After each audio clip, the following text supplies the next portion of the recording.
और करेंगे। इस बेसिस पे टाइम को 3 तरह से टेंस में मतलब रूल्ड किया गया। ठीक है, वही हम लोग कल उसको डिस्कस किए थे। आज हम लोग टेंस के ही सीरीज में बात करने वाले हैं 1 बाय 1। सबसे पहले प्रेजेंट टेंस का बात करेंगे। प्रेजेंट टेंस में हम लोग क्या बात करने वाले हैं, प्रेजेंट टेंस का सारा रूल्स जितने भी होते हैं। जनरली प्रेजेंट टेंस को भी 4 भाग में बांटा गया है। Simple present tense, present continuous tense, present perfect tense, present perfect continuous tense. Simple present tense को हम लोग कहीं कहीं प्रेजेंट इंडिफिनिट भी बोलते हैं। इंडिफिनिट इन द सेंस कि जो अनिश्चित है। ठीक है, उसके बाद इसमें हम लोग को ये भी पढ़ना है कि जैसे simple present tense, simple present tense का जो सेंटेंस होता है वो सेंटेंस नॉर्मल एसर्टिव सेंटेंस, उसका इंट्रोगेटिव सेंटेंस, उसका नेगेटिव सेंटेंस, ये भी हम लोग साथ में कवर करते चलेंगे ताकि जब सेंटेंस आए इस तरह का तो हम डिफाइन कर पाएँ। उसके बाद कुछ इसमें रूल्स हैं कि किस तरह से हम सेंटेंस को फॉर्म करते हैं। ये रूल्स जनरली पहली बार अगर हम पढ़ रहे हैं तो ये जानना जरूरी है। ठीक है, लेकिन बाद में जब आप इसको प्रैक्टिस कीजिएगा तो ये कहीं ना कहीं याद हो जाएगा, और मेरे हिसाब से ये याद ही होना चाहिए। ये रूल्स अगर हम पढ़ ले, रट ले और इसके बेसिस पर अगर हम टेंस बनाएंगे तो कहीं ना कहीं एरर आएगा। ठीक है, इसलिए इसे हमें याद करना नहीं, बस समझ लेना है। ठीक है, अब समझना क्या है, ये सब जनरल हम लोग जानते ही हैं। सिंगुलर क्या होता है, प्लूरल क्या होता है, फर्स्ट पर्सन किसको बोलते हैं, थर्ड पर्सन किसको बोलते हैं, सेकंड पर्सन किसको बोलते हैं, ये जनरली हम लोग को पता है। बस ये यूज कहाँ करना है, बस यही है रूल्स। ठीक है, सबसे पहले हम लोग बात करेंगे सिंपल प्रेजेंट टेंस का। तो सिंपल प्रेजेंट टेंस में कल हम लोग बोले थे कि जनरली सिंपल प्रेजेंट टेंस क्या होता है, जो यूनिवर्सल ट्रूथ होता है उसमें मैक्सिमम सिंपल प्रेजेंट टेंस का यूज होता है। हम लोग का जो जनरल हैबिट है, जनरल हैबिट जो हम लोग रोज करते हैं वो हैबिट है, वो भी सिंपल प्रेजेंट टेंस में आता है। और ग्रेजुअली एक और इसमें क्या है, अगर कोई हिंदी मीडियम का बच्चा अगर इसको पढ़ रहा है उसके लिए हम ये एक मतलब रूल्स ही कह सकते हैं कि अगर कोई सेंटेंस आपका ता ते ती से ख़त्म होता है, जनरली हम लोग दिमाग में उसको एनालाइज करेंगे कि जैसे मान लीजिए हम सोते हैं, वो खाता है, राम स्कूल जाता है, मेरे पिताजी काम करते हैं, इसमें सब में देखिए कहीं ना कहीं ते का आ रहा है। सीता गाना गाती है तो ता ते ती आ ही रहा है। तो ये एक शॉर्ट तरीका है आइडेंटिफाई करने का सिंपल प्रेजेंट टेंस। सिंपल से समझ में आ रहा है कि साधारण। ठीक है, अब इसको हम देख लेते हैं कि किस तरह से सेंटेंस आता है। जैसे यहाँ पर हमें the earth revolves around the sun. अब यहाँ पर देखिए आया यहाँ पर ईएस।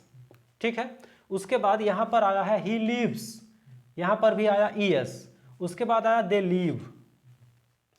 ये हमको जानना है कि यहां पर ईएस क्यों, यहां पर ईएस क्यों, या यहां पर ई एस क्यों नहीं। ठीक है, तो इस चीज को जानने के लिए हम थोड़ा सा आते हैं इस चार्ट में। सबसे पहले देखिए फर्स्ट पर्सन और सिंगुलर नंबर, अगर इसको हम देखें कि इसका बनाने का नियम क्या है, सबसे पहले क्या आएगा, सब्जेक्ट आएगा। यहां पर सब्जेक्ट क्या है, तो सब्जेक्ट है द अर्थ।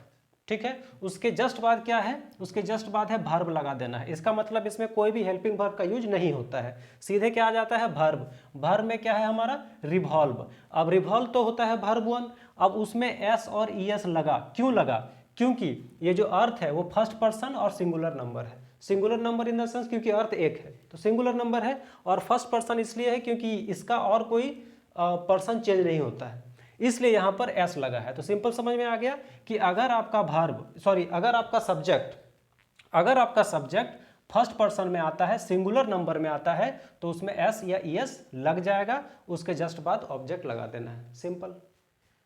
इसमें याद क्या रखना है, इसमें याद यही रखना है कि सब्जेक्ट और वर्ब, सब्जेक्ट के जस्ट बाद वर्ब, ऑब्जेक्ट तो आएगा ही। यहां पर ऑब्जेक्ट क्या है, द सन है, और एस और ईएस का जो कंसेप्ट है वो हमको याद रखना है, फर्स्ट पर्सन सिंगुलर नंबर। अगर एक आदमी कोई काम कर रहा है तो उसमें एस लगेगा, ज़्यादा आदमी कोई काम कर रहा है तो उसमें एस नहीं लगेगा। यही एक नियम है, ये कोई बहुत बड़ा तो नियम है नहीं, ये तो हम लोग याद ही रख सकते हैं।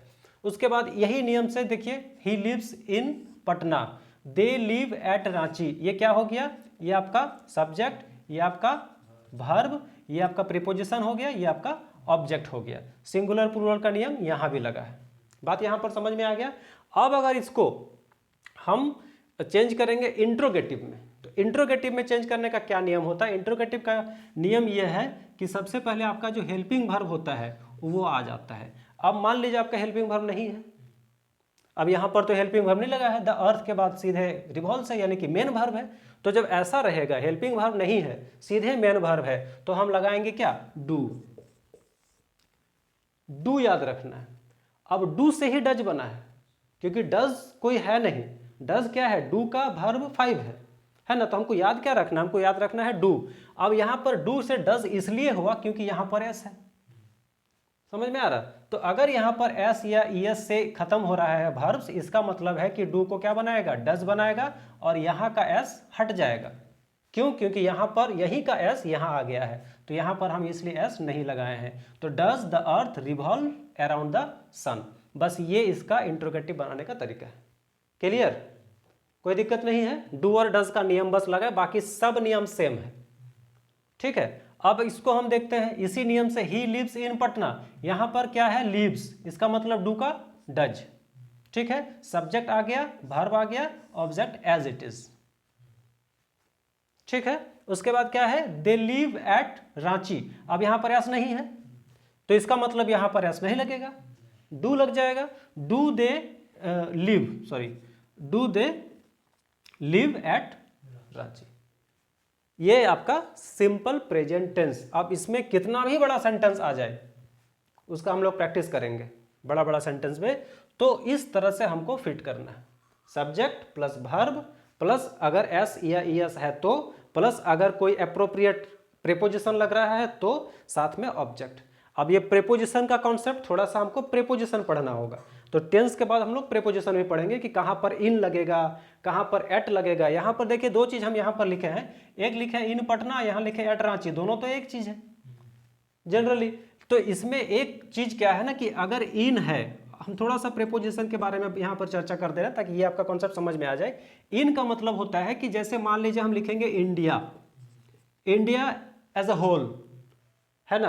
अब अगर हम यहाँ पर लिखेंगे झारखंड, तो इंडिया के बेसिस पे अगर बात होगा झारखंड का, तो झारखंड क्या है, इंडिया का पार्ट है, तो जब कोई पार्ट है तो एट लगेगा, ठीक है। अब अगर हम झारखंड के हिसाब से बात करें रांची का, तो फिर रांची में क्या लग जाएगा, एट लग जाएगा, और झारखंड में इन लग जाएगा, क्योंकि अगर झारखंड को एज ए होल लेते हैं तो इन, और उसी का पार्ट है रांची तो एट। तो इन और एट का कंसेप्ट समझ में आ गया। आगे हम लोग जब पढ़ेंगे प्रीपोजिशन तो उसमें और चीज़ आपका क्लियर होगा, ठीक है। ये एक हम जनरल आइडिया आपको बता दिए कि इन और एट का यूज कहाँ होता है, ये समझ में आ गया। नेक्स्ट हम लोग चलते हैं 2 number, present continuous. Continuous in the sense कि जब कोई काम चल रहा है। कंटिन्यूअस मतलब क्या होता है, लगातार, जैसे हम पढ़ा रहे हैं, यह काम अभी भी जारी है, ठीक है। तो इसमें क्या होता है कि जैसे एक सेंटेंस हम लिखे हैं, the train is running at full speed. अब यहाँ पर भी एट आया है, ये प्रेपोजिशन का चीज है। अब यहाँ पर देखिए हेल्पिंग वर्ब आया है, इज आ गया।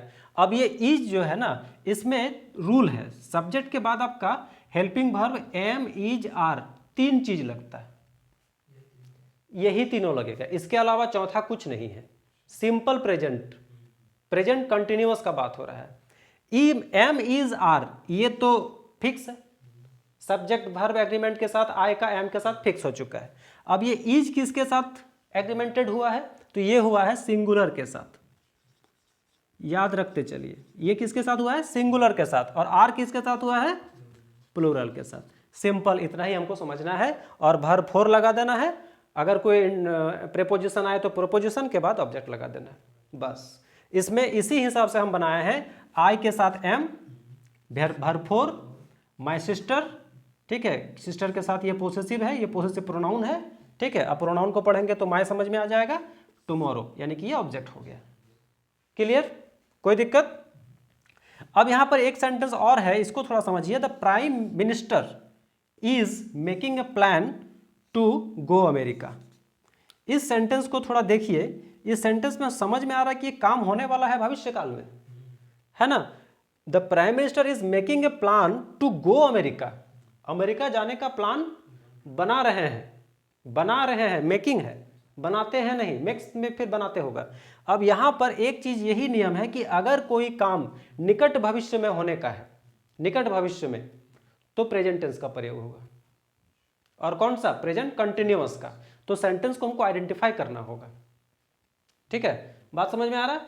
तो ये है आपका बनाने का नियम, तो आपको बता ही दिए, ये आपका रूल है। अब इसका अगर हम बनाएंगे इंट्रोगेटिव, तो इंट्रोगेटिव में क्या होगा, आपको हम बताए थे, सबसे पहले क्या लगता है, हेल्पिंग वर्ब, उसके बाद क्या लगता है, सब्जेक्ट, उसके बाद क्या लगेगा, वर्ब, वर्ब का फॉर्म, उसके बाद अगर कोई प्रीपोजिशन है उसके बाद ऑब्जेक्ट। अब इसके हिसाब से अगर हम बनाते हैं तो क्या बनेगा, the train is running at the full speed, तो क्या हो जाएगा, is the train running at full speed, question mark. बस यही है तरीका, समझ में आ गया। अब यहां पर देखिए, I am meeting my sister tomorrow, यहां पर किसको ले लेंगे, इसको ले लेंगे, ये हेल्पिंग वर्ब है। Am I meeting my sister tomorrow, question mark.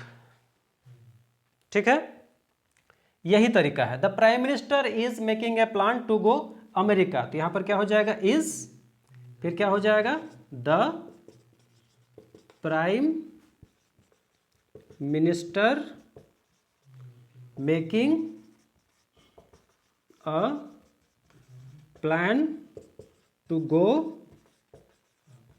America, question mark. ठीक है, अब अगर हम इसका नेगेटिव अभी नहीं बनाए ना, इसका भी नेगेटिव नहीं बनाए, अब नेगेटिव में चलते हैं। ठीक है, प्रेजेंट परफेक्ट को कर लेते हैं, फिर हम उसका नेगेटिव बताएंगे। देखिए ये क्या है, सिंपल प्रेजेंट हो गया, प्रेजेंट कंटिन्यूअस हो गया। अब हम लोग बात कर रहे हैं प्रेजेंट परफेक्ट टेंस का। परफेक्ट का मतलब क्या होता है, परफेक्ट हम किसको बोलते हैं, परफेक्ट का मतलब होता है जब भी कोई मान लीजिए काम हो रहा है, अब वो होते होते हम कैसे डिसाइड करेंगे कि वो काम परफेक्ट हुआ, नहीं कर सकते। जब तक आप कोई काम कीजिएगा नहीं, उस काम का रिजल्ट आपको मिलेगा नहीं, तब तक आप डिसाइड नहीं कर पाइएगा कि whether the work is perfect और नॉट। ठीक है, तो इसका मतलब क्या होता है कि जब कोई काम जस्ट खत्म हुआ अभी अभी, तो वो परफेक्ट हो गया। समझ में आ रहा है, जरूरी नहीं कि परफेक्ट इन द सेंस उसका हम क्वालिटी नहीं निकालेंगे, लेकिन कह तो सकते हैं ना कि जब कोई काम हो जाएगा उसके जस्ट बाद हम बोलेंगे कि काम हुआ, तो काम हुआ इसका मतलब परफेक्ट। ठीक है, इसका एक और तरीका क्या है कि इसमें जनरली क्या होता है कि जैसे मैं पढ़ चुका हूं, मैं वहां जा चुका हूं, मतलब वहां हम गए हुए हैं, ऐसा नहीं कि बात पास्ट का है, प्रेजेंट का ही है, लेकिन वो काम हो गया। ये एक तरीका है आइडेंटिफाई करने का। अब इसका एक रूल क्या है, इसका सिंपल रूल है, सब्जेक्ट उसके बाद इसका जो हेल्पिंग वर्ब है वो बदल जाता है। अब यहां पर एम इज आर नहीं लगेगा, यहां पर क्या लगेगा, हैव और हैज, और साथ में क्या लगेगा, वर्ब का थर्ड फॉर्म और ऑब्जेक्ट। वर्ब का फॉर्म याद रखना बहुत जरूरी है, क्योंकि हमको लग रहा है कि हर जगह वर्ब का ही काम हो रहा है, कहीं पर वर्ब 4, कहीं पर वर्ब 3, कहीं पर अब V2 आएगा, यानी कि वर्ब का दूसरा रूप। अब यहां पर एक चीज और है कि हैव कहां और हैज कहां, यह भी तो जानना जरूरी है अगर कोई बिगिनर है तो। हैव कहां, हैव फॉर प्लूरल्स और हैज फॉर सिंगुलर्स, बस यही एक तरीका है, have for Plurals and has for singulars. ये अगर हमको पता है तो हम इसको बना लेंगे। कैसे बनाएंगे, जैसे देखिए सब्जेक्ट, हेल्पिंग वर्ब, हाँ एक चीज और, यहां पर हैव है, पोस्टेड यानी कि V3, और द लेटर ये आपका ऑब्जेक्ट। यहां पर एक चीज और क्लियर कर देना चाहते हैं कि यहां पर देखिए जो हैव है ये हम क्या बोले अभी, प्लूरल के साथ लगता है, लेकिन आई और यू ये प्लूरल नहीं है, लेकिन इसके साथ भी हैव लगता है, ये भी एक एग्रीमेंट है। ये सब्जेक्ट वर्ब एग्रीमेंट में ये चीज बताया जाता है कि आई और यू है तो सिंगुलर नंबर, लेकिन यूज होता है प्लूरल के बेसिस पे, प्लूरल के रूल्स के अकॉर्डिंग इसका यूज होता है, इसलिए यहां पर आई हैव लगा है, आई हैज नहीं लगा है। कहीं भी आप सेंटेंस देखिएगा तो कहीं भी आई हैज आपको नहीं मिलेगा। इसके पीछे रीजन यही है कि आई के साथ हैव को, यू के साथ हैव को ही रूल बनाया गया है। अब यहां पर क्या है, वी हैव, वी यानी कि प्लूरल, हैव लगा है, we have just finished my lunch, यहां पर आ गया है जस्ट, इसी से पता चल रहा है कि वो काम अभी अभी हुआ। ठीक है, अभी इसके पहले हम वही चीज आपको बताए थे कि जो काम अभी अभी खत्म हुआ है। ठीक है, we have just finished my lunch. She has lost her pen, यहां पर हर क्या है, ये इसका ऑब्जेक्टिव केस है और इसको हम लोग हर को पोसेसिव प्रोनाउन भी बोलते हैं। ठीक है, अब देखिए यहाँ पर सी के साथ हैज क्यों लगा, सिंगुलर है। ठीक है, अब देखिए इसका अगर हम इंट्रोगेटिव बनाएंगे तो इंट्रोगेटिव का रूल्स वही, पहले हेल्पिंग वर्ब, यहाँ पर हेल्पिंग वर्ब है, बिल्कुल है, क्या करेंगे, हैव, आई पोस्टेड, उसके बाद द लेटर, सिंपल है। अगर आपके पास हेल्पिंग वर्ब है तो इसको इंट्रोगेटिव में बनाने के लिए बहुत ही आसान है, बस ये नियम हमको जानना है। We have just finished my lunch, इसमें क्या हो जाएगा, हैव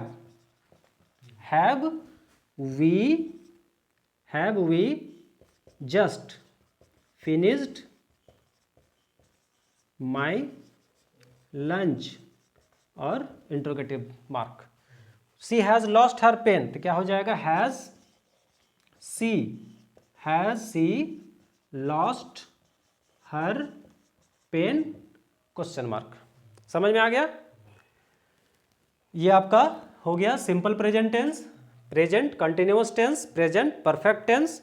अब हम लोग को चौथा जो फोर्थ है प्रेजेंट परफेक्ट कंटिन्यूअस टेंस। अब इसको थोड़ा जान लेते हैं कि इसमें परफेक्ट भी है और कंटिन्यूअस भी है। मतलब ये काम हमको समझ में आ रहा है कि ये काम परफेक्शन के तरफ भी जा रहा है और काम अभी भी चालू है। तो अब यहाँ पर क्या है कि जो काम आपका पिछले कई समय से चल रहा है और अभी भी चल रहा है, पिछले कई समय से चल रहा है, इसका मतलब उसका रिजल्ट हमको पता चल गया और वो काम अभी भी खत्म नहीं हुआ है, इसका मतलब कंटिन्यूअस भी है। यही एक तरीका है, समझ में आ रहा है? जैसे यहाँ पर देखिए, the baby has been sleeping for an our, बच्चा जो हो 1 घंटा से सो रहा है, 1 घंटा पहले से सो रहा है, मतलब परफेक्ट, क्योंकि काम तो पहले ही हो गया है, लेकिन अभी भी चल रहा है तो कंटिन्यूअस भी है। समझ में आ रहा है? इसका और अगर आप सेंटेंस बनाइएगा तो आपको और समझ में आएगा। It has been raining since morning, सुबह से ही पानी हो रहा है, तो रिजल्ट तो मिल गया, यानी कि परफेक्ट, और अभी भी खत्म भी नहीं हुआ। अगर ये खत्म हो जाता तो फिर क्या बन जाता, प्रेजेंट परफेक्ट टेंस, लेकिन खत्म हुआ नहीं है। और अगर बहुत पहले खत्म हो गया तो फिर वो पास्ट टेंस में चला जाएगा, लेकिन अगर जस्ट अभी भी खत्म ही नहीं हुआ, अभी चल ही रहा है, यानी कि कंटिन्यूअस, और अगर अभी जस्ट खत्म हुआ है तो परफेक्ट। यहां तक समझ में आ गया? इसका बनाने का रूल क्या है, पहले तो सब्जेक्ट लगना ही है, प्लस हैज या हैव, और उसके साथ लग जाता है बीन। ठीक है, उसके बाद आपका इसमें क्या लगता है, वर्ब का फोर्थ रूप, यानी कि आईएनजी फॉर्म, और फिर फोर और सिंस, दो चीज यहां पर लगता है। फोर क्यों लगता है, सिंस क्यों लगता है, वो भी बताएंगे, साथ में ऑब्जेक्ट जो भी रहेगा। अब इसी के बेसिस पे बना रहे हैं। द बेबी सब्जेक्ट हो गया, अब यहाँ पर द बेबी है, यानी कि सिंगुलर नंबर। अगर यहाँ पर बेबीज रहता तो हैव हो जाता। द बेबी हैज, उसके बाद बिन स्लीपिंग, यानी कि four an hour, four preposition है, एन आवर मतलब क्या होता है, 1 घंटा। अब यहाँ पर एक चीज आप देख लीजिए कि फोर और सिंस का यूज कहाँ होता है। फोर का मतलब होता है ड्यूरेशन ऑफ टाइम, कितना देर, यानी कि 1 घंटा। कितने महीने, 2 महीने। कितने साल, 10 साल। यहां पर पता चल रहा है कि ड्यूरेशन ऑफ टाइम बता रहा है, वो फिक्स नहीं है। अगर हम बोल दें कि 10 बजे से, तो ये क्या हो गया, पॉइंट ऑफ टाइम, क्योंकि वो टाइम फिक्स है। मंडे से, जनवरी से, 2010 से, तो क्या हो गया, सीन्स, क्योंकि वो पॉइंट ऑफ टाइम बता रहा है। और फोर पॉइंट ऑफ टाइम नहीं बता रहा है, बोलेंगे 4th मंथ्स। अब जनवरी से है कि फरवरी से है, नॉट डिफाइंड। तो फोर और सिंस में कोई कंफ्यूजन नहीं रहना है, क्लियर हो गया। फोर किसके लिए, नॉट फिक्स, और सिंस फिक्स्ड। ठीक है, अब देखिए 4 एन आवर, 1 घंटा। ये तो नहीं बताया कि 10 बजे से सो रहा है, या 10 बजे से सो रहा है, कि 11 बजे से सो रहा है, कि 12 बजे से सो रहा है। सो रहा है 1 घंटा से। बच्चे 2 घंटे से खेल रहे हैं। The children have been playing for 1 hour, 2 hours. ठीक है, लेकिन अगर बोल रहे हैं कि बच्चे 4 बजे से खेल रहे हैं, तो क्या हो जाएगा, the children have been playing since 4 PM। समझ में आ रहा है? अब यहां पर देखिए, it has been raining since morning. Morning मतलब क्या हो गया, फिक्स, क्योंकि ये मॉर्निंग क्या होगा कि ये पार्ट ऑफ द डे है, मॉर्निंग आफ्टरनून एंड नाइट, ये फिक्स है। तो जब इस तरह का आएगा, और अगर आएगा 2025 आएगा जनवरी, तो क्या लगेगा, सीन्स लगेगा, लेकिन मंथ आएगा, साल आएगा, तो 4 लगेगा। ये चीज़ भी समझ में आ गया। अब इसका अगर हम इंट्रोगेटिव बनाएंगे तो क्या करेंगे, the baby has been sleeping for an hour, इसका हो जाएगा has the baby been sleeping for an hour, question mark. वही तरीका है, आपका जो वर्ब है, हेल्पिंग वर्ब जो है वो पहले आ जाएगा, बाकी एज इट इज रह जाएगा, और अगर सिंस और फॉर है तो उसका इस तरह से यूज होगा, ऑब्जेक्ट के जस्ट बिफोर, जो भी ऑब्जेक्ट होगा। आ रहा समझ में? इसका मतलब आपको सिंपल प्रेजेंट टेंस से जनरली इतना ही क्वेश्चन पूछा जाता है। कहाँ यूज होता है, उसका इंट्रोगेटिव क्या है, उसका नेगेटिव क्या है, और साथ में ये रूल। जनरली क्वेश्चन इस रूल में ज़्यादा आता है। आपको कोई सेंटेंस दे दिया और वहाँ पर लगना चाहिए एम, दे दिया इज, लगना चाहिए हैज़, दे दिया हैव, ठीक है, लगना चाहिए सिंस, दे दिया फॉर, मतलब बोलते हैं spot the error. Spot the error में इस तरह का क्वेश्चन आता है। वहाँ पर आपको नहीं बोलेगा कि ट्रांसलेट करके दिखाओ, ट्रांसलेशन का सिस्टम आपका वहाँ नहीं है, ठीक है, वहाँ पर आपको ट्रांसलेट थोड़ी करना है। लेकिन ट्रांसलेशन इसलिए हम लोग सीखते हैं कि ये रूल सब क्लियर हो जाए। अब बताइए, अगर हम सेंटेंस नहीं बनाएंगे तो ये रूल क्लियर होगा? अगर हम सिर्फ इसको बता दें कि इसमें ऐसे होता है, नहीं समझ में आएगा जब तक हम इसको टेंस को सेंटेंस में फॉर्म नहीं करते हैं। इसलिए फॉर्मेशन बताया जाता है। और साथ ही साथ अगर हम बात करना चाहें इंग्लिश में, स्पोकन क्लास अगर करना चाहें, तो उसमें भी इस तरह का टेंस बताया जाता है, ताकि हम सेंटेंस को दिमाग में फॉर्म कर सके according to the grammar, according to the tense, और उसको हम बोल पाएँ। लेकिन एक चीज़ और है, स्पोकन क्लास अगर कोई करता है कि सिर्फ टेंस के बेसिस पे हम इंग्लिश में बात कर लेंगे, तो ये नहीं होता है। हाँ, ये चीज़ ज़रूरी है, लेकिन इसका बहुत प्रैक्टिस करना पड़ता है, तब जाके आप बोल पाइएगा। ये समझ में आ गया। अब इसका हम एक ठो करके नेगेटिव बता देते हैं। जैसे यहाँ पर क्या है कि the earth revolves around the sun, इसका हम बता दिए आपको इंट्रोगेटिव। इसका नेगेटिव क्या हो जाएगा, तो नेगेटिव हो जाएगा द अर्थ डज नॉट लग जाएगा। डज नॉट क्यों लगा, क्योंकि हमेशा हेल्पिंग वर्ब के साथ ही नॉट लगता है, हेल्पिंग वर्ब के बिना नहीं लगता है। तो यहाँ पर हम हेल्पिंग वर्ब इसको मान लिए हैं, तो इसके बेसिस पे हम बना लेंगे, ठीक है। जैसे यहाँ पर ही लिव्स इन पटना, तो क्या हो जाएगा, he does not live in Patna. समझ में आ रहा है? उसके बाद यहाँ पर क्या है कि do they live eight Patna, तो क्या हो जाएगा कि दे डू नॉट, या फिर don't, they don't live at Ranchi, Patna, जो भी है। समझ में आ गया? इसमें देखिए the train is running at full speed, इसका क्या हो जाएगा कि the train is not, simple, helping verb के जस्ट बाद नॉट लगा देना है, नो नहीं लगाना है, नॉट लगाना है। तो the train is not running at full speed. I am meeting my sister tomorrow, I am not meeting my sister tomorrow. उसके बाद क्या है कि the prime minister is making a plan to go America, तो हो जाएगा कि the prime minister is not, helping verb के जस्ट बाद नॉट लगा देना। यहाँ पर क्या है कि I have posted the letter, इसमें हो जाएगा आई have not posted the letter, और कोई चेंजिंग नहीं है। We have just finish, we have not just finished my lunch. इसमें सी हैज़, तो क्या हो जाएगा, सी हैज़ नॉट। यहाँ पर द बेबी हैज़ बीन, तो यहाँ पर हो जाएगा the baby has not been, ठीक है। द बेबी, उसके बाद क्या, इट हैज़ बीन रेनिंग, तो यहाँ पर हो जाएगा it has not been raining since morning. आपको हम तीनों सेंटेंस बता दिए। क्वेश्चन आपको ऐसे पूछेगा इस बेसिस पे, कभी कभी असर्टिव पूछ देगा, कभी कभी इंट्रोगेटिव भी पूछ देगा। इंट्रोगेटिव कैसे पूछ देगा, जैसे मान लीजिए यहाँ पर एक क्वेश्चन आपको बताते हैं, जैसे कि यहाँ पर does the earth revolve around the sun, इसका क्या हो गया कि द अर्थ डज नॉट। अब यहाँ पर हो जाएगा, मान लीजिए ऐसा कर देंगे कि the earth do not revolve around the sun. अब यहां पर बोलेंगे स्पॉट द एरर, तो स्पॉट द एरर क्या हो जाएगा?